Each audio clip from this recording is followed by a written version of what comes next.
어르신때 많이 참석해준 여러분 고맙습니다.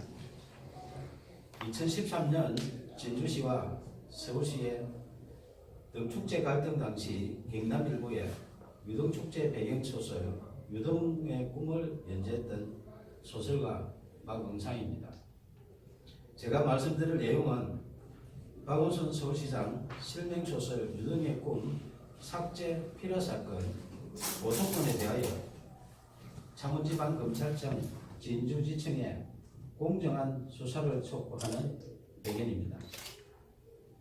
박원순 서울시장이 대통령이 될 것을 우려하여 소설 유등의 꿈을 연재 시작하자마자 삭제하고 독재 시절처럼 국가공무원이 의도적으로 자행한 특수한 불법 행위 등으로 필요사건이 발생하여 대한민국을 1970년대 독재시대로 대응시켰다.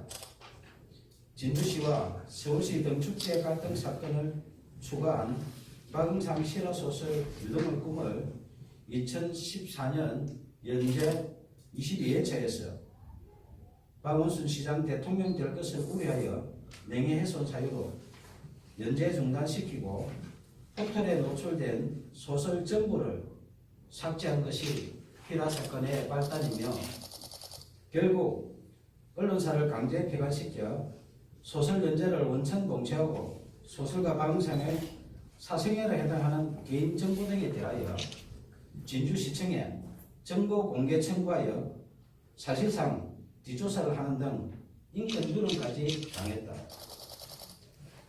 이에 굴하지 않고 개인 블로그와 카페, 동영상 소설 등으로 계속 연재하는 소설 유등의 꿈을 검열하듯 포털 노출을 통제하는 등 5년 동안 문학을 탄압했다.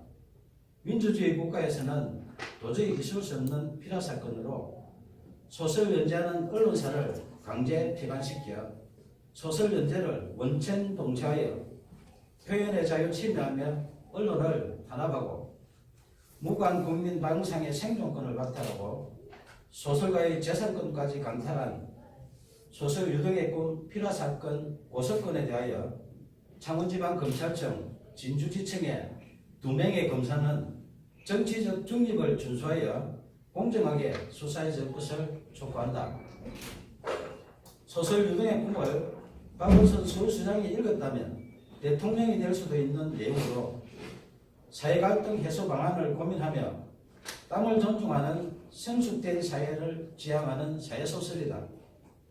임진왜란 당시 계례와 나라를 지키려 순국한 충원에 매운 을과 넋을 기리며 수십 년 땀 흘려 대한민국 대표 축제로 키워낸 진주 시민들의 유별난 유등 사랑 이야기이다. 2013년 진주시와 서울시의 유등축제 갈등 당시 서울시의 문화약탈에 맞서 유등축제를 지킨 데는 진주 시민의 처절한 투쟁에 대한 실화이며 땀을 흘려 키운 진주 시민은 존중받아야 한다는 소설이지 결코 박원순 서울시장 이야기가 아니다. 2015년 8월 소설가 박응상은 박원순 서울시장님 표현의 자유를 지켜주시오라는 친전 내용서를 보내면서 만약 소설 유등의 꿈의 내용 중에 박원순 서울시장의 명예를 훼손한 부분이 있다면 발췌하여 연락 주시면 소명하겠다고 밝혔으며 박원순 시장의 명예를 훼손했다고 주장하며 소설 연재 중단시키고 삭제한 여러 기관들의 야만적 만행을 중단하도록 도움을 요청했다.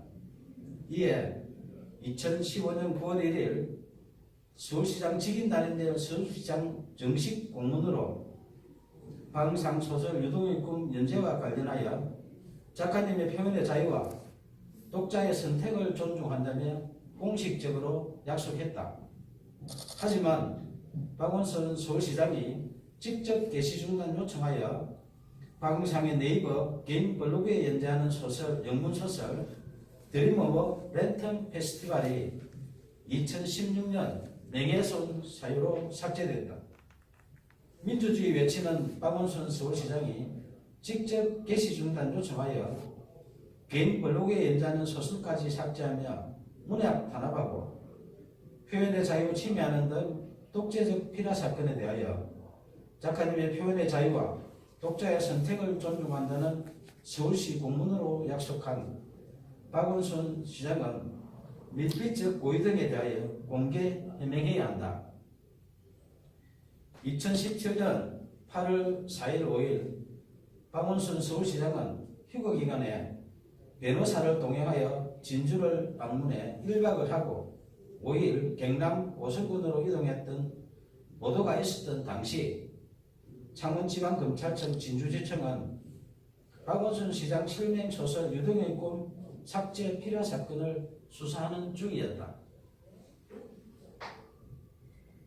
2017년 7월 초순경 고소인 1차 조사 때 수사관이 고소 취하를 유도하여 이의를 제기하자 7월 26일 2차 조사하는 등 초동 수사 부실과 거의 사실 즉시 필요사건 핵심 의혹을 정당화시키는 범죄 사실 조작 의혹 등 상실된 수사의 신뢰성 회복을 위하여 공개 수사를 촉구한다. 1970년대 독재시대에 발생했던 오적 필요사건의 누명을 벗은 신 김지아 씨가 반민주적 불법 행위에 대하여 국가를 상대로 한 소송에서胜訴했다. 당시 재판부는 국가의 불법 행위로 인해 정신적, 신체적 고통을 겪었고 가족들 역시 평범하게 살 수 없었다며 이는 국민의 기본권을 보호하고 국민 개개인의 인간으로서의 존엄과 가치를 보장해야 할 국가의 사법기관과 소속 공무원이 오히려 공권력을 악용해 의도적으로 인권 침해를 자행한 특수한 불법 행위이며 향후 법치주의나 법의 지배를 정면으로 부정하는 비이성적인 폭구의 재발을 방지해야 한다고 판시했다. 저는 언론사에서 소설 연재가 중단되자 포털의 개인 블로그와 카페, 동영상 소설 등 여러 방법으로 소설을 연재했지만 약 5년 동안 또다시 포털 노출을 통제했고 딱 한 줄 찍어서 삭제하는 등 이른바 악마의 편집한 빅브라더의 5년 동안의 문학 탄압 만행을 매일 캡처하여 약 5GB의 증거를 수집했다. 특히 내비가 소설가 방송하기에 개인 감정이 있어 5년 동안 악마의 편집하며 사실상 사이버 사찰한 것은 아닐 것이며 아무 이유 없이 공짜로 서비스하는 것이 아니라면 누군가의 청탁을 받고 악마의 편집을 하는 뉴스와 의혹이 있어 내용 증명을 보내 해명 요구하자 2015년 김창원 전 대표와 2017년 네이버 한성숙 대표가 서면 답변했지만 해명에 의문이 있으니 언론 해명과 5GB 증거에 대하여 공개 검증 요청한다. 문학의 블랙리스트보다 제일 불량한 소설 유등의 꿈 삭제한 독재적 필요 사건에 대하여 2015년 박원순 시장님 표현의 자유를 지켜주시라는 도움 요청부터 2018년 5월 29일 오늘 수시할 친전 내용 증명서 박원순 서울시장님 이제 양심선언 하세요라는 소설가 박응성의 청원에 진실 등에 응답할 것을 촉구한다. 청와대, 국회, 박원순 서울시장, 국민신문고, 네이버 등은 약 2년 동안 매일 소설가 박응성이 보낸 친전 내용 증명서에서 피라 사건으로 박탈당한 생존권 복원과 국민 기본권 부재 청원한 목소리에 국민 눈높이에서 응답할 것을 요청한다. 무관 국민이 생존권을 박탈당하고 재산권 광탈당한 독재적 피라 사건 만행에 대하여 검찰의 공정한 수사와 미필적 고의 등 각종 의혹에 박원순 서울시장의 양심적인 조치가 없다면 소설 유등의 꿈, 독재적 피라 사건 만행을 다룬 실화소설 표현의 자유를 연재하는 소설가 박응성의 개인 블로그, 카페, 페이스북 등의 피라 사건의 독재적 만행에 대한 증거 등 추가 자료를 공개할 것이다. 감사합니다.